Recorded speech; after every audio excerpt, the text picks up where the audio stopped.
1, go!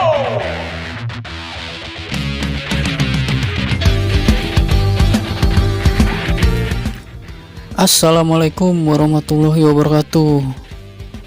Salam sejahtera untuk kita semua. Shalom. Om Swastiastu, Namo Buddhaya. Salam kebajikan.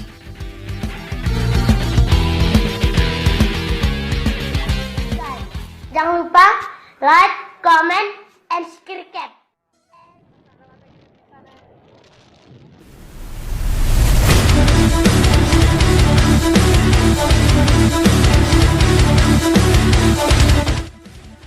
Selamat datang kembali di video saya. Jadi di video kali ini saya akan bercerita tentang perjalanan solo hiking ke Bukit Candi 1 dan Candi 2 Mongkrang. Siku bergejolak, antusias tak karuan, banyak mimpi-mimpi yang kan ku kejar. Bukit Mongkrang. Ya, mungkin Bukit Mongkrang saat ini sudah menjadi salah satu destinasi wisata. Bukan lagi hanya untuk para pegiat alam. Tidak dikhususkan juga untuk para pendaki dan para pecinta alam atau orang-orang yang suka berkegiatan di alam bebas. Kenapa? Karena Bukit Mongkrang pada saat ini bisa dibilang menjadi daya tarik tersendiri untuk orang-orang yang senang akan sesuatu keindahan.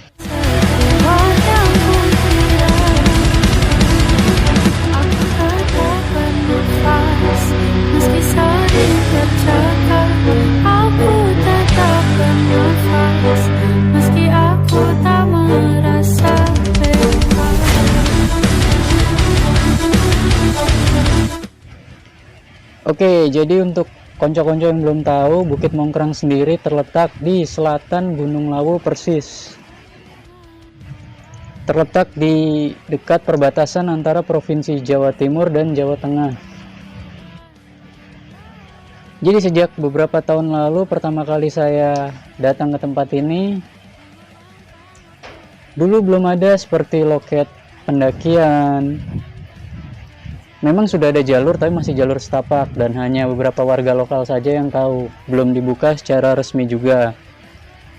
Dan daya tarik yang menjadi perhatian saat ini adalah di trek pendakian Bukit Mongkrang sendiri sudah disediakan beberapa warung, bisa dibilang warung kopi atau warung makan. Kalau hari libur biasanya pasti buka.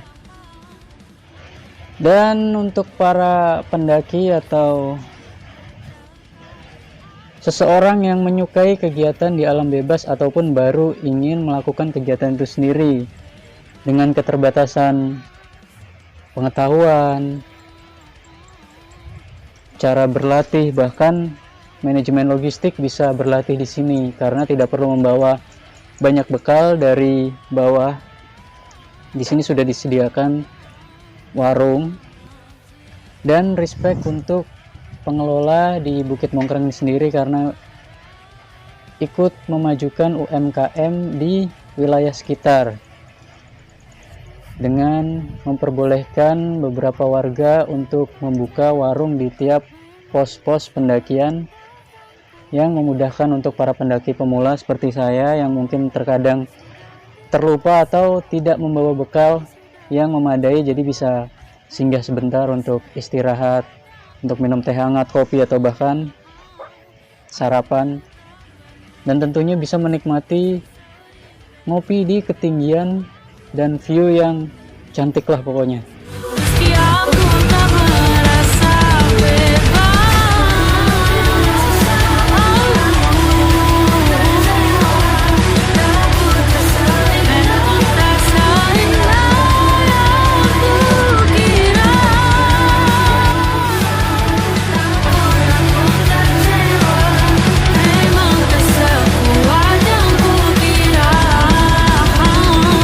Engkau tetap bernafas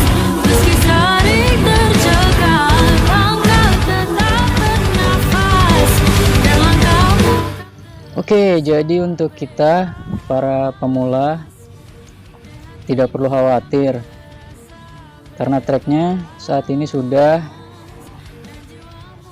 semakin terlihat rapi dan jelas sekali petunjuknya, karena walaupun vegetasinya terbuka, treknya sudah dibikin atau dibuat lebih lebar, jadi untuk kita kemungkinan tersesat lebih kecil. Ya, tetapi walaupun jalannya sudah lebih terbuka dan terlihat jelas dan rapi, kita tetap harus waspada dan tetap fokus karena beberapa tanda dipasang tidak di pohon atau plakat tetapi di pinggir trek karena memang vegetasi alamnya terbuka.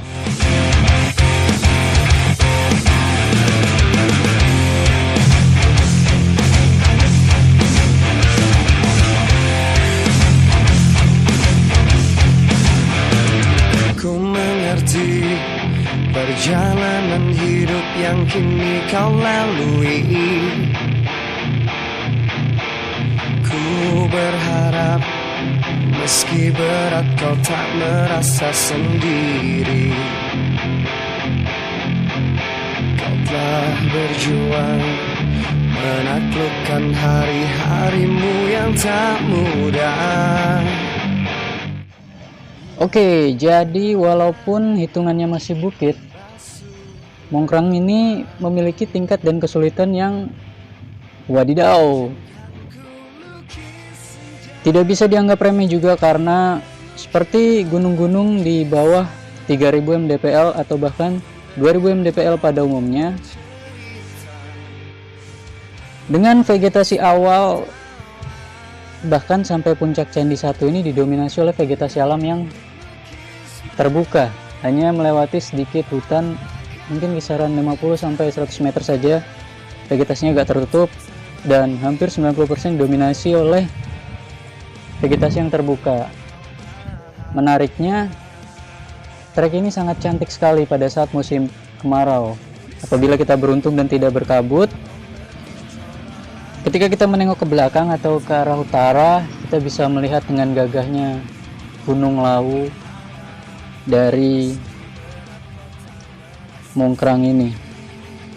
Biasanya sih waktu-waktu yang pas tuh antara pagi di bawah jam-jam 12. Soalnya kalau sudah di atas jam 12 terkadang sudah mulai turun kabut atau bahkan cuaca yang mendung. Membasuh lelahmu dan ku lukis senja, mengukir namamu di sana, mendengar kamu bercerita, menangis tertawa. Biar aku lukis malam, bawa kamu bintang-bintang, untuk temanimu yang terluka, hingga kau bahagia. Ya, jadi tempat saya untuk istirahat saat ini dan membuat mie instan ataupun kopi di tahun 2018, tempat ini masih menjadi puncak Mongkrang yang saat ini dikenal sebagai puncak Candi 2, dan yang tadi pertigaan itu saat ini menjadi namanya puncak Candi 1. Jadi kalau saat dulu belum ada pengelolaan seperti ini, dan untuk pendakian belum dibuka jalur secara resmi, jadi puncaknya masih satu yang saat ini saya ambil footage-nya di sini. Yang terlihat di background belakang bagian tengah itulah puncak Mongkrang yang asli untuk saat ini. Saya tidak tahu entah kapan atau sejak kapan, mungkin sejak 2020 kalau saya tidak salah, koreksi. Nah, itu yang saya tunjuk. Dan tepat di sebelah kanannya persis merupakan puncak tertinggi di pegunungan selatan Gunung Lawu, yaitu Gunung Jobo Larangan, atau biasa masyarakat Jawa Tengah menyebutnya beberapa Gunung Jokolangan.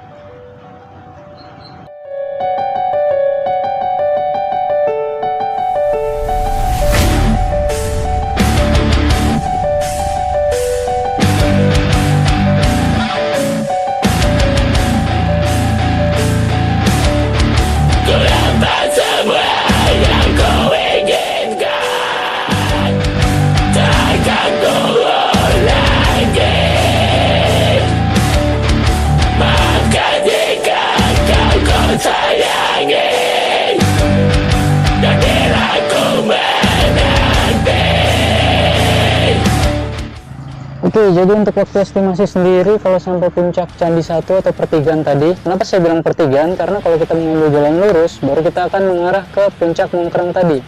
Treknya cukup berbeda dan pernah saya buat juga di video sebelumnya. Ke puncak Mongkrang yang asli ya, maksudnya yang saat ini diberi nama, bukan puncak Candi 1 ataupun puncak Candi 2 kalau belok kanan tadi.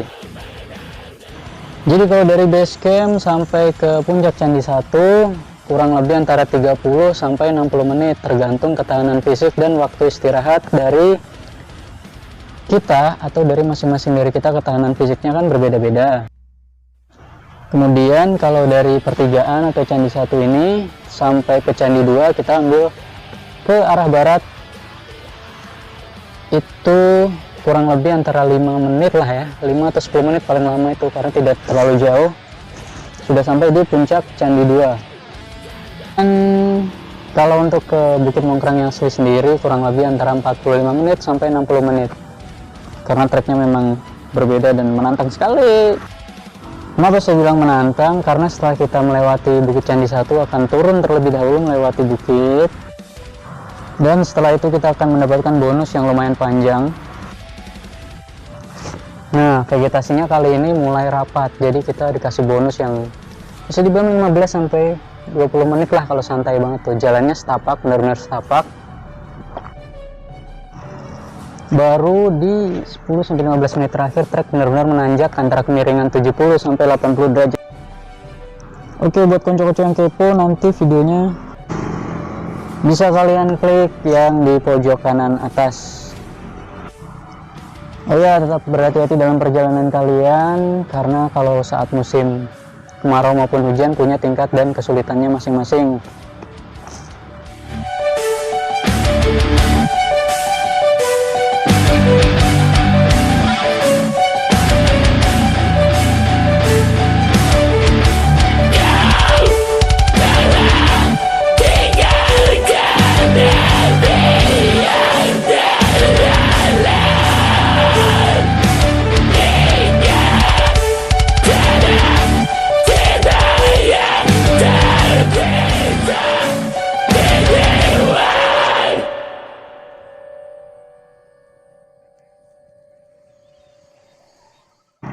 Oke, jadi mari sama-sama untuk saling mengingatkan. Setelah kita melakukan aktivitas di alam terbuka, sebenarnya sih nggak di alam terbuka saja ya, dimanapun tempatnya, mari mulai sekarang kita biasakan. Oke, mari kita rawat alam kita agar anak cucu kita juga dapat menikmatinya dengan cara tetap menjaga dan membawa turun sampah kita kembali. Ya, dalam hal ini tidak hanya di gunung, mungkin dimanapun tempat, karena belakangan memang yang lebih disorot di gunung. Ya, karena semakin kesini dan perkembangan teknologi juga, beberapa naik gunung bukan karena hobi atau menyukai kegiatan di alam terbuka. Yang lebih membuat miris lagi karena beberapa para pendaki pemula atau bahkan orang yang belum pernah mendaki sekalipun tanpa ilmu pengetahuan dan persiapan yang matang. Kenapa saya bilang matang? Karena mendaki itu butuh beberapa hal yang perlu diperhatikan. Yang paling mendasar adalah seperti atribut ataupun logistik. Kalau boleh jujur, saya sangat risih dan terganggu oleh sebagian orang yang mendaki gunung hanya untuk eksistensi, hanya untuk story maupun feed di Instagram atau WhatsApp.